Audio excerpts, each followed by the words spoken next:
আহলে হাদিস নামে একটি ধর্মীয় দলের তৎপরতা দেখা যায়। তারা নাকি চার মাযহাবের কোনটিরই অনুসরণ করে না। এখন প্রশ্ন হলো, চার মাযহাবের মধ্যে থেকে কোন একটির অনুসরণ করা কি আবশ্যক নয়?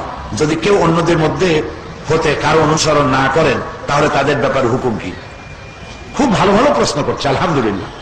যেসব মা বোনেরা প্রশ্ন করেছেন, আল্লাহ তাদের উপরে রহম করুন, আমরা বলি আমিন।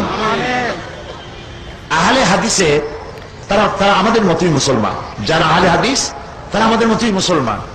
তারা হাদিসকে অনুসরণ করে কোনো গুনার কাম করে নাই। আর যারা মাযহাব অনুসরণ করছে, তারাও মাযহাব অনুসরণ করে কোনো গুনার কাজ করে নাই।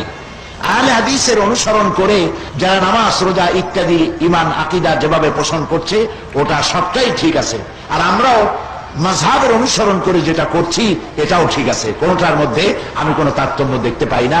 আমলের দিক থেকে কিছু পরিবর্তন, হয়তো ওরা একটা করতেছে, আমরা আর একটা করতেছি না, এইরকম। কিন্তু ফরজের ব্যাপারে এই ব্যতিক্রম হচ্ছে না। যেমন তারা হাত বাঁধে বুকে, আমরা বাঁধি নাভিতে। নবী করিম সাল্লাল্লাহু আলাইহি ওয়াসাল্লাম দুটোই করেছেন।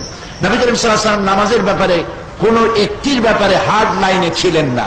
তিনি কখনো হাত বুকে বেঁধেছেন, কখনো নাভিতে বেঁধেছেন, কখনো হাত ছেড়েও দিয়েছেন। হাত ছেড়েও নামাজ পড়েছেন, বান্দিনী নেই। আমিন কখনো জোরে বলেছেন, কখনো আস্তে বলেছেন। সুতরাং আহলে হাদিস ভাইরা যারা করছেন, এ সবটা হাদিস সম্মত, একটাও হাদিসের বাইরে নয়। আর আমরাও যেটা করছি, আপনি ইচ্ছে করলে যে কোনো একটি মাযহাবকে অনুসরণ করতে পারেন।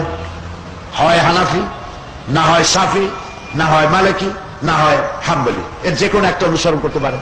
আর এই চারটার একটাও যদি পছন্দ না হয়, না করেন, যদি আপনি শুধু হাদিস এবং কোরআন অনুসরণ করেন, তাও আপনার শরীয়ত মানা হবে না, এমন কথা কোনো বিজ্ঞ, কোনো মুহাক্কিক আলিম বলবে না।